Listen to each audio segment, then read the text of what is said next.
예레미야 51장 1절에서 10절 말씀. 여호와께서 이와 같이 말씀하시되 보라 내가 멸망시키는 자의 심령을 부추겨 바벨론을 치고 또 나를 대적하는 자 중에 있는 자를 치되. 오늘 읽은 말씀은 이제 52장까지 읽으면 되지만 우리는 지금 거의 끝에까지 왔습니다. 51장 1절에서 10절을 읽었습니다.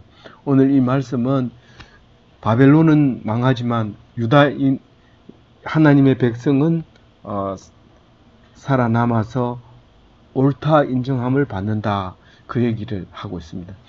우리는 말 안 해도 성경 예레미야 51장을 안 읽어도 그건 알죠. 바벨론은 우상을 섬겼기 때문에 하나님을 대적했고 멸시했기 때문에 멸망한다 알고 있고요. 또 바벨론이 멸망하면 남은 자들은 다시 돌아온다 알고 있죠. 그렇지만 오늘 다시 한번 얘기합니다. 오늘 말씀 속에서 정말 우리는 그 말을 알고 있는지 다시 한번 생각해내고 은혜 받는 시간 되시기 바랍니다. 오늘 1절 말씀은 갑옷을 입고 일어선 자는 죽으리라. 이게 무슨 말이냐면 바벨론은 이제 멸망하게 되어 있는데 갑옷을 입고 활 쏘는 자 앞에서 당당하게 섭니다. 근데 어떤 갑옷도 화살을 막을 수는 없습니다. 제대로 맞으면 그 비늘과 같이 생긴 갑옷을 그 틈을 비집고 들어가서 몸을 관통하게 됩니다. 그래서 갑옷을 입고 활 쏘는 자 앞에 나서면 안 됩니다. 방패를 들고 나가야 되죠. 그렇지만 이제 바벨론이 사용하던 활과 방패하고 페르시아가 사용하는 활과 방패는 다릅니다. 어떤 방패도 뚫을 수 있는 철갑 화살이고 또 바벨론이 가지고 있는 화살로 바사의 방패를 뚫을 수가 없습니다. 근데 오늘 말씀을 읽어보면 그 화살이 갑옷을 뚫고 들어가서 관통을 해버립니다. 그 이야기를 오늘 하고 있습니다. 그러니까 바벨론은 멸망할 수밖에 없다는 거죠. 화살이 벌써 바사의 화살과 다르고요. 방패가 벌써 바사의 방패하고 다릅니다. 그런데 워낙 강대국이었다 보니까 갑옷을 입고 궁수들 앞에 나타날 수 있다고 생각합니다. 물론 갑자기 일어나는 일이니까 급해서 그럴 수도 있지만 어쨌거나 자만심이 강하고 교만하고 자기들을 이길 수 있는 나라가 없다고 생각했는 그것이 이제 그렇게 생각하는 모든 사람은 다 죽는다. 여기는 안 나왔지만 오늘 읽은 말씀 속에는 안 나왔지만 그러나 항복하고 손 들고 피하고 도망가고 그러면 살 수 있다는 거예요. 근데 바벨론만큼은 절대로 도망가지 않고 절대로 남아서 갑옷을 입고 화살 궁수들 앞에 활 쏘는 자 앞에서 당당하게 나서면 다 죽는다. 그 말을 오늘 하고 있는 거예요. 1절에 보면 바벨론을 치라고 합니다. 누구 보고요? 바사를 보고 얘기하죠. 내가 이미 바사를 부추겨 놨다. 바벨론을 치라. 이렇게 얘기합니다. 그래서 나의 대적은 바벨론이다. 이 말입니다. 그 바벨론과 함께 한 자는 다 죽는다. 그 말입니다.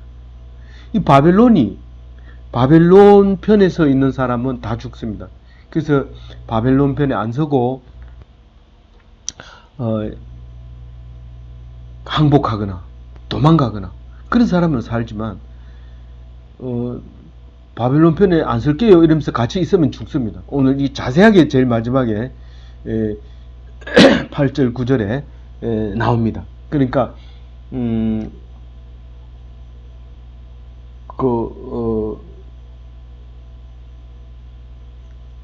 그 옆에 망하는 것을 보면 안 돼요. 망하는 것을 보지 말고 빨리 도망을 가라고 6절에 나오네요. 그렇게 말하고 있는데 그 함께하는 자를 모두 치는 거예요. 바벨론과 함께 있는 자는 다 죽입니다. 그리고 2절에 보면 바벨론을 칠 때 타국인을 이용한다 그럽니다. 타국인은 바벨론 내부에 있는 게 아니라 티그리스 강 오른쪽, 북쪽, 북동쪽에 있는 지금은 이란 땅. 지금 바벨론은 터키, 이라크 땅이에요. 이라크 땅. 지금 이 바벨론을 멸망시키는 것은 바사가 이제 쳐들어오게 되는데 그 바사를 이용하려고 타국인을 이용했다. 보통 나라가 스스로 멸망하는 경우가 많습니다. 스스로 내분이 일어나서 썩어서 스스로 아무도 건들지 않는데 푹 쓰러지는 나라가 있습니다. 반역이 일어나고 구테타가 일어나고 그래서 나라가 멸망하는 경우가 있지만 이것은 타국인을 바벨론을 보내겠다. 그게 이제 2절 말씀이고 키즈를 하겠다. 이 말은 심판하겠다. 그 말입니다. 그 땅을 완전히 텅텅 비게 만들겠다. 그게 이제 재난의 날이다. 바벨론의 재난의 날이다.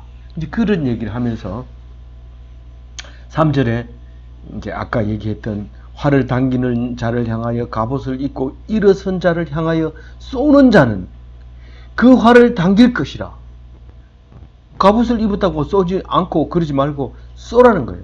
그러면 장정들을 불쌍히 여기지 말고 쏘라는 거예요. 그럼 군대가 전멸하는 거예요. 죽는 거예요. 4절에 이게 이제 동시에 번역을 못하니까 그러는데 4절에 갈대아 사람들은 땅에서 죽임을 당하여 엎드러질 것이요 관통상을 당한 자는 거리에 있으리라. 공수들 앞에 일어서는 자는 죽고 갑옷을 입었더라도 죽고 믿을 것은 못되고 그리고 사정없이 쏘라. 군대를 전멸시켜라. 그 화살은 갈대아인의 갑옷을 뚫고 관통상을 입은 군대가 길거리에 절벽하게 될 것이다. 그런 얘기를 이제 하게 됩니다. 그러면 이스라엘과 그렇게 얘기하면서 이스라엘과 유다는 하나님을 거역하고 죄를 지어서 멸망해서 바벨론에 70년 동안 살았지만 그 70년 동안 바벨론이 속에서 잘 견뎠다. 이제 돌아가도 좋다. 80세에 끌려온 사람은 다 죽었고 60세에 끌려온 사람은 지금 130살이 됐고 30살 청년 때 끌려온 사람은 이제 100살이 돼서 머리가 허옇게 됐어요. 100발이 됐기 때문에 100세라고 하는 거예요. 그 100세가 돼가지고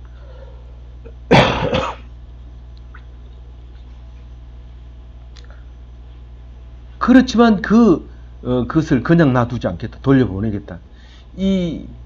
여기서는 지금 호랍이라고 했는데 이 개정만 이렇게 했어요. 이게 1차 독자를 무시한 겁니다. 이건 원래 과부를 남편이 버린 과부를 말하는 거예요. 이 호랍이라는 뜻은. 제가 이제 그에 대해서는 얘기 안 했습니다. 하여튼 이것은 고아처럼 내버려 두지 않겠다. 내가 챙기겠다 이 말입니다. 바벨론이 망했으니까 이제 내가 챙기겠다. 그러면서 이스라엘 백성은 하나님의 반역죄로 망했지만 그러나 그들을 고아처럼 내버려 주지 않고 이제는 바벨론이 망했으니까 내가 돌려보내겠다. 그럴지라도 죄과는 결코 간과하지 않는다. 다른 데는 그렇게 말하고 있습니다. 그러니까 우리가 죄 지은 거에 대해서 용서해 준다고 해서 그 죄가 없어지는 거 아닙니다. 아버지가 내가 잘못하면 집에 들어오래서 밥을 먹이긴 하지만 아버지는 그것을 영원히 기억하고 있습니다. 절대로 기억하고 있습니다. 말은 안 하죠. 그러나 그 일을 똑같은 일을 반복하면 바로 꺼내가지고 가중처벌을 하게 됩니다. 우리 잊지 말아야 합니다. 그리고 실제로 똑같은 일을 시키지 않습니다.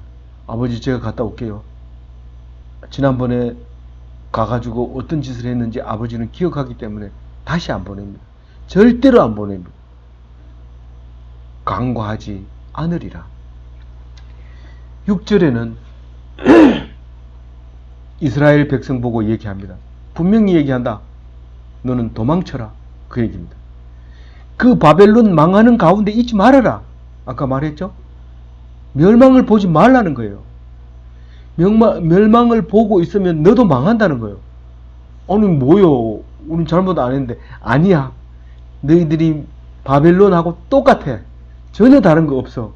그러나 도망을 가면 바벨론만 망하지만 너희들은 보고 있으면 그대로 망한다. 육적으로는 다 똑같아요. 바벨론보다 나을 게 뭐가 있어요. 하나님이 너희들은 다르다라고 특별한 종을 우리에게 내려주니까 다른 거죠. 우박이 쏟아지고 비가 쏟아지는데 안 맞을 하나님 백성 없습니다. 똑같이 맞습니다. 다만 맞아서 이롭게 만들어주는 거고 맞아서 멸망하게 만들어주는 그 두 가지죠. 그래서 바벨론이 멸망하는 날이 이 하나님의 백성은 기다리는 날이에요. 그날을 기다렸던 거예요. 그래서 그날을 기다리는 마라나타, 하나님 나라가 임하는 그런 달이 되는 거죠.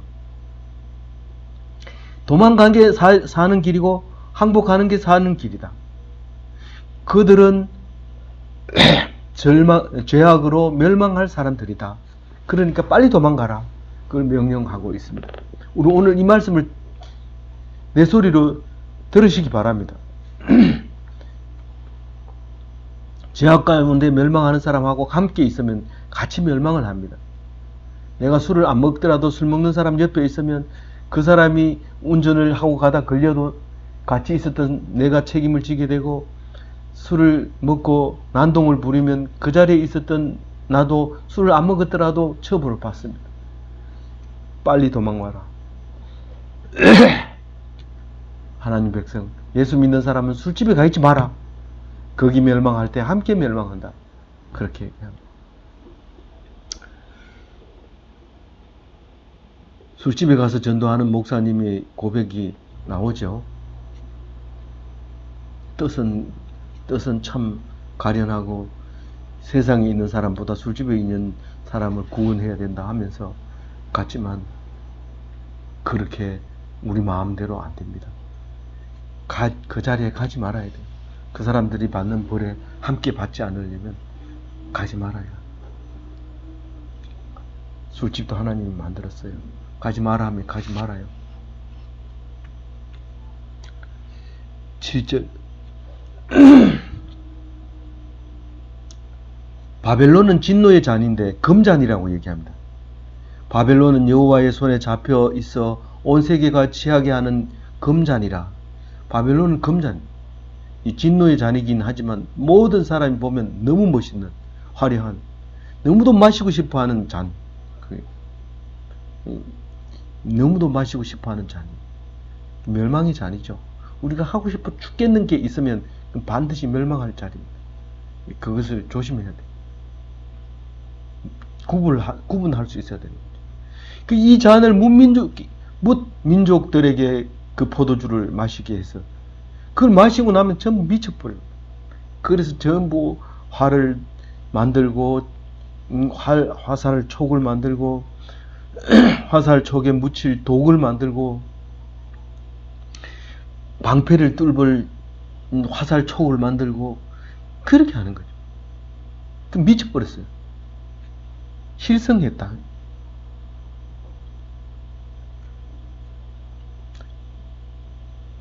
우리는 어떻게 하고 있는지 보세요. 우리는 그렇게 하고 있지 않는지. 그래서 바벨론은 갑자기 넘어져요. 갑자기. 8절에 말하는 거죠. 이 갑자기 넘어지는 건 하나님 백성에게는 축복입니다. 이게 마라나타입니다. 이 기다리는 때입니다. 이 바벨론에서도 대접받는 종으로 있었으면 전쟁이 안 났으면 좋겠죠. 근데 억울하게 힘들게 사는 사람은 이 날을 기다리고 있는 거예요. 빨리 도망가고 빨리 항복하고. 그게 마라나타는 우리가 늘 기도하는 나라 이마옵, 나라 임하옵시고 그 말입니다. 하나님 나라가 이 땅에 임하게 해달라는 날이 바로 바벨론이 멸망하는 나라입니다. 근데 이 바벨론은 그 날을 모릅니다. 그래서 이 상처를 치유받으려고 하는데 누가 그러냐면 그 유황을 막 구하러 다니거든요. 근데 누가 바벨론을 너희 상처를 치유하려고 하느냐 하면 9절에 보면 우리가 합니다. 우리가 이러니까 하나님 백성 이렇게 보이는데 반드시 그런 건 아니고요. 어쨌든 종으로 있던 사람들이 막 항복할 사람, 도망갈 사람들이 이제 아직도 바벨론은 안 망하고 또 다시 일어나면 우리가 붙잡혀 와야 되니까 어쨌든 치유하려고 유황을 사가지고 갑니다. 근데 유황이 효과가 없어요. 안 나요. 그래서 치료가 불가하다고 하나님이 말합니다. 치료가 불가하다. 그러니까 바벨론을 버려라. 그렇게 얘기합니다. 사실 뭐 도망가도 붙잡아 오지 못합니다. 관통사병을 입은 바벨론이 어떻게 종이 도망간다고 붙잡으러 올 수 있어요? 못 붙잡으러 옵니다. 그냥 버려라. 뭐 치료 못한다. 버리고 니는 네 고향으로 가라. 니는 예루살렘에서 왔으니 예루살렘으로, 니는 유다에서 왔으니 유다로, 너는 사마리아에서 왔으니 사마리아로, 이스라엘에서 왔으니까 이스라엘로, 이렇게 다 보내라는 거예요. 그 화가 하늘에 미쳤고 궁창에 달하였습니다. 다른 번역에는 이렇게 돼 있어요. 재앙이 하늘까지 궁창까지 도달했다 이렇게 얘기했는데 그것도 엄밀하게 말하면 틀린 말인데 이 화라고 번역했는 거는 미시파트래요. 공의를 얘기하는 거예요. 공의가 하늘까지 미쳤고 궁창까지 달했다 이런 말이에요. 그러니까 이 사람들은 죽어야 마땅한 거니까 그 화가 하늘까지 미친 게 맞죠. 궁창까지 미친 게 맞지만 그렇게 말하는 것은 원어적으로 말하면 공의를 그렇게 미쳤다고 하는 겁니다. 그래서 멸망했다는 겁니다. 우리는 참 그 원어적인 말 속에 들어있는 숨은 뜻을 생각하면 참 은혜롭죠. 10절에 보면 여호와께서 우리 공의를 드러내셨으니 우리 오라 시온에서 우리의 하나님 여호와의 일을 선포하자. 끝에 가서 중요한 얘기가 나와서 다 못할 것 같아요. 이게 이제 그 하나님 백성은 옳다 그렇게 인정해 주는 거예요. 우리를 옳다 하시는 하나님 살아남았기 때문에 오래 참고 견뎠기 때문에 그 사람에게 주는 옳다함을 주는 건데 이거는 공의로 번역했는 게 사실 또 이것도 이렇게 앞뒤가 좀 이제 이상하게 된 건데 이게 째다카입니다. 공의가 원래는 그 미시파트를 공의로 번역해야 되고 째다카를 정의로 번역해야 되는데 여기서 또 그렇게 했어요. 일관성 있게 하려면 이거를 그냥 의롭다 이렇게 표현하고 앞에 거를 이제 공의다라고 얘기를 해야 되는데 매끄럽지는 못하지만 우리가 이해하는 데는 큰 어려움이 없을 거라고 생각합니다. 오래 참고 견디어 살아남는 자에게 주는 하나님의 의로움. 그게 째닥한 오늘 의롭다는 거예요. 그래서 이 의롭다함을 인정받은 사람은 기쁩니다. 엄청 뜨겁습니다. 그래서 시온에서 하나님의 일을 선포해야 됩니다. 하나님의 일은 성경을 말하는 거죠. 이걸 선포하는 건 전도하는 거죠. 시온이라고 하면 하나님의 말씀이 있는 곳을 시온이라고 합니다. 예루살렘을 찾아간다든가 또 교회 아니면 안 된다든가 교회만 가서 신앙생활하고 교회에서 나오면 세상에 나왔다 이러면서 세상적으로 살고 교회 가서는 교회에서 그런 소리 하지 마라 이런다든가 그럴 게 아니라 말씀이 있는 곳은 시온이고 그 말씀을 선포하는 게 우리의 목적이고 우리 일입니다. 그래서 그 말씀이 있는 내가 그 말씀을 선포하는 게 우리 하나님 여호와의 일을 선포하는 것입니다. 이렇게 하라고 할 때 해야 됩니다. 안 하면 어떻게 돼요? 죽고, 안 하면 어떻게 돼요? 은혜가 없고, 안 하면 어떻게 돼요? 믿음 없는 자라는 증거가 되고, 안 하면 어떻게 돼요? 성경을 알지 못하는 나는 증명을 하게 되는 것이 그런 것이죠. 그러니 이 말씀을 한 사람이라도 붙들어 놓고 해야 돼요. 두 사람도 괜찮아요. 그런데 떼거리로 한 2,000명 모이면 어떻게 해요? 좀 생각해 보세요. 2,000명이 말씀이 제대로 전달이 되는지. 그건 조금 생각해 보고 한 사람이라도 붙들고 말씀을 전파하세요.